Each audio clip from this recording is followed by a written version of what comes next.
삶의 기적을 일으키는 30분 예배를 시작하도록 하겠습니다. 하나님께서 오늘 우리에게 주시는 말씀은 요한복음 5장 9절에서 16절까지 말씀입니다.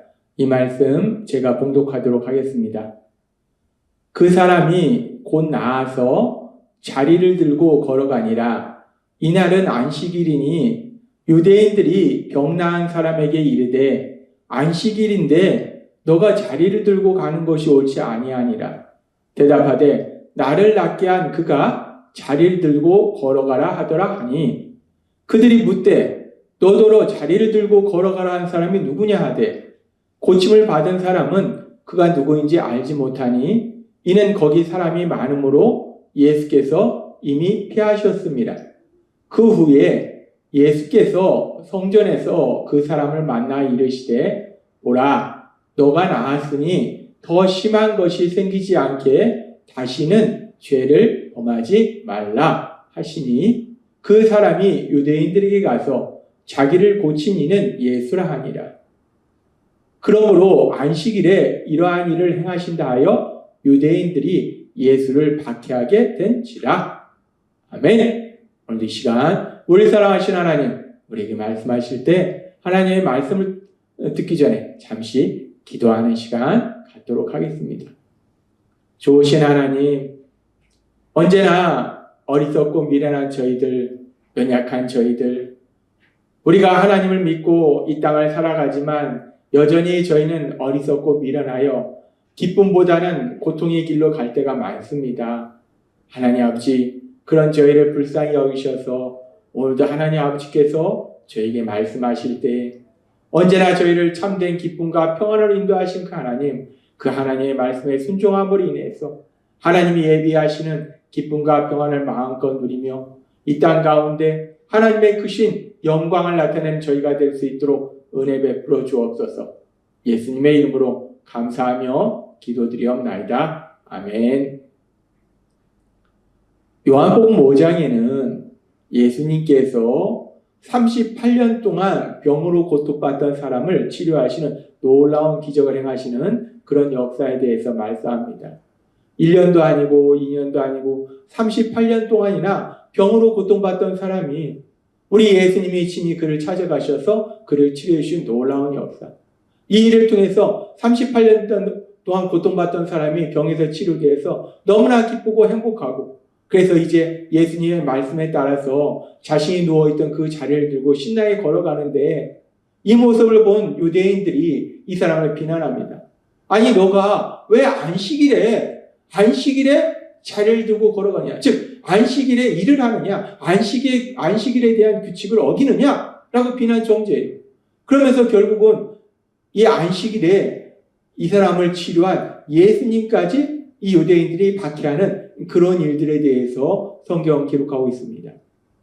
유대인들이 하나님이 주신 그 율법의 말씀 중에서 그 안식일에 대한 말씀을 어겼다라고 해서 예수님에 대해서 박해하고 또 이 치료받은 사람에 대해서 비난하는 이런 모습이 있는데 그런데 이렇게 이들이 안식일에 대한 율법을 어겼다라고 예수님을 비난하고 하는 일들은 여기 말고도 또 성경의 다른 부분에도 또 나오고 있습니다.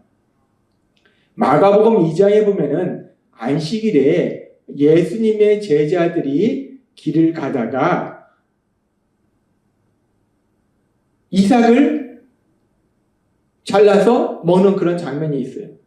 마가복음 2장 23절과 24절은 이렇게 말씀합니다.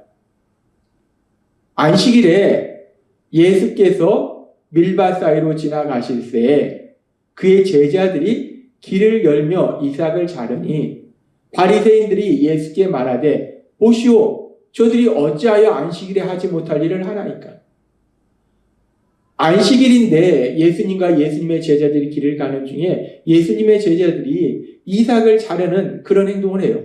그러니까 이 일을 본 바리새인들, 하나님의 말씀에 대해서 잘 알고 있는 바리새인들이 예수님께 말씀드립니다. 당신의 제자들이 지금 안식일에 대한 규례를 어기고 있습니다. 라고 얘기해요. 우리가 이 말씀에서 왜 제자들이 길을 가다가 왜 이삭을 자랐을까? 이 부분에 대해서 성경은 그 이유를 설명하고 있지 않습니다. 그런데 대부분의 신학자들은 아마도 제자들이 배가 고파서 이삭을 잘라서 그 이삭을 비벼서 조금 먹었을 것이다 라고 얘기해요. 그러니까 이 예수님의 제자들이 길을 가는 중에 배가 너무 고팠던 거예요. 그래서 길가에 있는 벼이삭을 잘라서 먹는 그런 행동을 했고, 이 일을 통해서 바리새인들이 예수님의 제자들에 대해서 비난하는 거예요. 그런데 이 바리새인들이 그렇게 예수님의 제자들이 안식일에 벼이삭을 잘라서 그것을 손으로 비벼서 먹은 일에 대해서 비판하고 정죄하는데, 안식일을 어겼다라고 비판하고 정죄하는데, 근데 성경이 말씀해 보면은 신명기 23장 25절에 이렇게 말씀합니다. 내 이웃의 곡식밭에 들어갈 때는 너가 손으로 그 이삭을 따도 되느니라. 그러나 내 이웃의 곡식밭에 낫을 대지는 말지니라. 하나님께서는 출애굽한 이스라엘 백성에게 말씀하실 때 누군가 배고픈 사람이, 가난한 사람이 배가 고파서 그 이웃의 밭에 가서 이삭을 따서 먹어도 죄가 되지 않는다라고 말씀해요. 하나님의 말씀은, 하나님은 사랑이시기 때문에 그 사랑의 하나님은 또한 이웃을 사랑하라 말씀하셨기 때문에 그 사랑의 말씀을 전하시는 거예요. 그래서 힘들고 어렵게 사는 사람이 너무 배가 고파서 이웃의 밭에 가서 이삭을 잘라 먹어도 그건 죄가 아니다라고 말씀해요. 그렇게 배가 고파서 이삭을 잘라 먹어도 죄는 아닌데, 그런데 하나님이 말씀하십니다. 그러나 내 이웃의 곡식밭에 낫을 떼지는 마라. 배가 고파서 잠시 그 이삭을 잘라서 먹는 건 괜찮은데 수확을 해가지고 자기 집에 가져가는 거, 그건 안 된다라고 말씀해요. 하나님은 사랑의 하나님이시지만 또한 공의 하나님이시라는 거예요. 그래서 하나님의 사랑과 공의가 조화를 이룬다는 거예요. 균형을 이룬다는 거예요. 그렇게 하나님께서는 그렇게 이삭을 잘라먹는 그 행위에 대해서 죄가 아니다라고 이미 말씀하셨어요. 근데 그렇게 하나님이 말씀하셨는데 왜 유대인들은, 특히 바리새인들은 하나님의 말씀에 대해서 잘 알고 있는 그 바리새인들이 왜 예수님의 제자들이 이삭을 잘라먹은 거에 대해서 그렇게 비판하고 정죄하는가?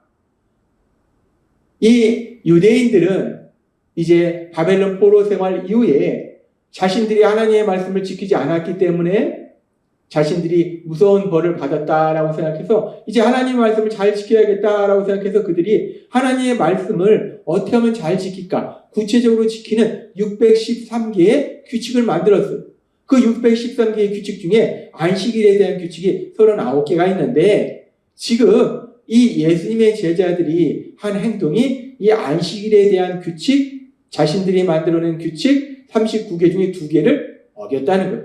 첫 번째 규칙은 뭐냐? 안식일에는 일을 하지 말아라 라고 말씀하셨기 때문에 일을 하지 않는다는 건 추수하지 않는 거다 라고 생각해요. 그런데 지금 이 제자들이 이삭을 잘랐다는 것은 추수한 거예요. 그러니까 자신들이 만든 규칙을 어긴 거예요. 그리고 안식일에는 일을 하지 말아라 라고 말씀하셨기 때문에 타작도 하지 말아야 되는데, 이 제자들이 자른 이삭을 손으로 비빈 것은 타작에 해당한 거예요. 그러니까 자기들이 만든 규칙을 어긴 거예요. 그래서 지금 이 유대인, 이 바리새인들은 하나님께서 말씀하신 안식일에 대한 율법을 지켜야 된다라고 말하면서 사실은 그 하나님이 말씀하신 안식일에 대한 율법이 아니라 자신들이 만들어낸 규칙 39가지, 그 자신들이 만들어낸 규칙을 이 예수님의 제자들이 어긴다라고 하면서 예수님의 제자들을 비판하고 정죄하는 그런 모습을 우리가 볼 수 있어요. 그렇습니다. 이들은 하나님이 안식일을 지켜라 라고 말씀하셨는데 그 안식일에 대해서 자기들 나름대로 39개의 규칙을 만들어 놓고 그 규칙을 어긴 것은 안식일을 지켜라는 하나님의 율법을 어긴 거라고 비판하고 정죄하는 거예요. 그런데 이들이 이렇게 얘기할 때 하나님이신 예수님께서는 이들의 이야기에 대해서 계속해서 이렇게 말씀합니다. 마가복음 2장 25절에서 26절 말씀. 예수께서 이르시되 다윗이 자기와 및 함께한 자들이 먹을 것이 없어 시장할 때 한 일을 잊지 못하였느냐. 그가 아비아달 대제사장 때에 하나님의 전에 들어가사 제사장 외에는 먹어서 안 되는 진설병을 먹고 함께한 자들에게도 주지 아니하였느냐. 왜 안식일에 대한 규칙을 어기는 그런 행동을 했느냐 라고 비판하는 그런 바리새인들 향해서 예수님께서 과거에 있었던 역사적 사건에 대해서 말씀합니다. 유대인들이 가장 존경하는 왕인 다윗 왕, 그 다윗 왕의 삶 속에 있었던 일 중에 다윗이 사울을 피해서 도망가는 중에 다윗과 그의 부하들이 너무나 배고픈 거예요. 그래서 지금 이 말씀처럼 그가 아비아달 대제사장 때에 하나님의 전에 들어가서 제사장 외에는 먹어서 안 되는 진설병을 먹고 함께한 자들에게도 주지 않는, 이 진설병은 제사장만 먹어라 라고 하나님이 말씀하셨어요. 그래서 제사장 위의 사람이 먹으면 하나님의 말씀을 어기는 거예요. 그런데 그럼에도 불구하고 배고픈 다윗과 그와 함께한 사람들에게 제사장이 이 음식을 줬고, 다윗과 함께한 사람들이 이 진설병을 먹었지만 하나님은 이것을 죄라 하시지 않는다는 거예요. 하나님이 물론 진설병은 제사장만 먹어야 된다라고 말씀하시지만, 그러나 하나님의 말씀 중에 가장 큰 계명이 무엇인가? 예수님을 통해서 하신 말씀처럼 사랑하라는 계명이에요. 그래서 배고픈 자에게 음식을 주는 건 하나님이 주신 가장 큰 계명이 사랑하라는 그 말씀을 실천하는 거예요. 그렇기 때문에 비록 제사장만 먹어야 된다라고 말씀하신 진설병을 그렇게 배고픈 다윗과 함께한 사람이 먹어도 전혀 죄가 되지 않는다라고 하나님은 말씀하신다는 거예요. 그렇습니다. 하나님의 말씀은 우리들을 힘들게 하려고 말씀하신 것이 아니라 우리가 서로 사랑하면서 행복하게 살도록 하시기 위해서 하나님 우리에게 말씀하신 거라는 거예요. 그런데 지금 이 바리새인들, 유대인들은 38년 된 병자가 치료되었으면 그 병자가 치료된 걸로 인해서 같이 기뻐하고 같이 감사하는 사랑의 삶을 살아야 되는데, 오히려 그 병자에 대해서 비판하고 병자를 치료한 우리 예수님을 박해하고, 또한 지금 안식일에 배고파서 그렇게 이삭을 조금 잘라 먹은 그 예수님의 제자들을 비판하고 정죄하고, 하나님이 주신 원래 말씀의 가장 큰 계명인 사랑하는 삶을 살지 않고 서로 사랑하면서 행복하게 사는 것이 아니라 하나님의 말씀을 핑계 삼아서 사람들을 비판하고 정죄하고 힘들게 하는 그런 악한 삶을 살고 있더라는 거예요.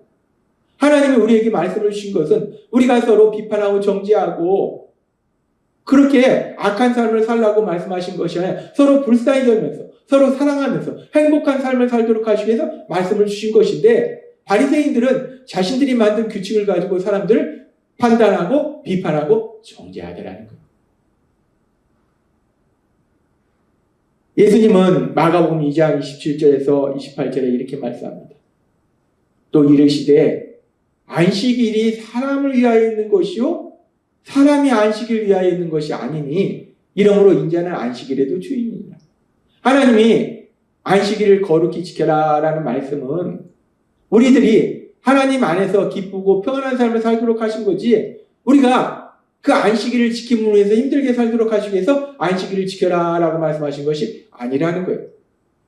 출애굽기 20장 8절에서부터 이렇게 말씀합니다.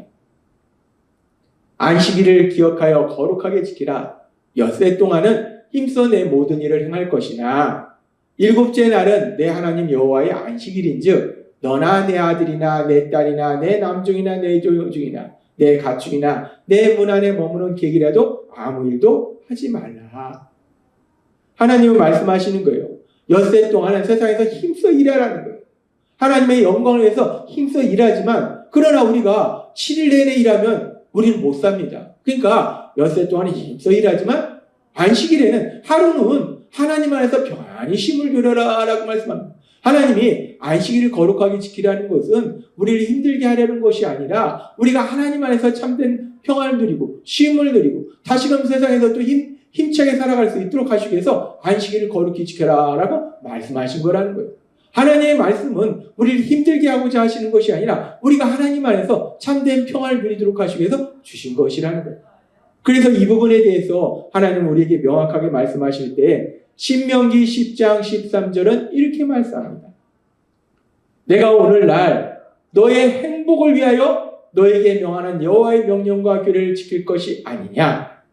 아멘. 하나님이 우리에게 명령과 규례를 주시는데, 말씀을 주시는데 그게 우리를 힘들게 하고자 하시는 것이 아니라, 우리 행동을 통제하고자 하시는 것이 아니라 하나님은 말씀하십니다. 너의 행복을 위하여, 우리가 하나님 안에서 참된 기쁨과 평안을 누리도록 하시기 위해서 우리에게 말씀을 주셨다, 명령을 주셨다라고 말씀한다는 겁니다. 그렇습니다. 하나님이 우리에게 말씀을 주시는 것은 우리를 힘들게 하고자 하시는 것이 아니라 우리가 그 하나님 안에서 하나님 주신 참된 기쁨과 평안을 누리도록 하시기 위해서 우리에게 말씀하신다는 것, 명령하신다는 것. 따라서 우리 안에 계신 성령님의 인도하심과 도우심으로 하나님께서 우리에게 주신 그 말씀들을 지킴으로 인해서 하나님이 우리에게 주신 참된 기쁨과 평안을 누리시는 여러분이 되시길 주님의 이름으로 축원합니다. 기도하겠습니다. 하나님 아버지 감사합니다. 오늘도 주신 말씀처럼 우리를 사랑하신 하나님 우리에게 말씀하실 때 그 말씀이 우리를 힘들게 하는 것이 아니라 우리의 삶을 통제하고자 하시는 것이 아니라 우리가 하나님 안에서 참된 기쁨과 평안을 누릴 수 있도록 우리에게 말씀하시니 감사합니다. 성령님의 도우심으로 그 말씀의 순종함으로 인해서 하나님이 예비하신 기쁨과 평안을 마음껏 누리는 저희 모두가 될 수 있도록 은혜 베풀어 주옵소서. 예수님의 이름으로 감사하며 기도드리옵나이다. 아멘.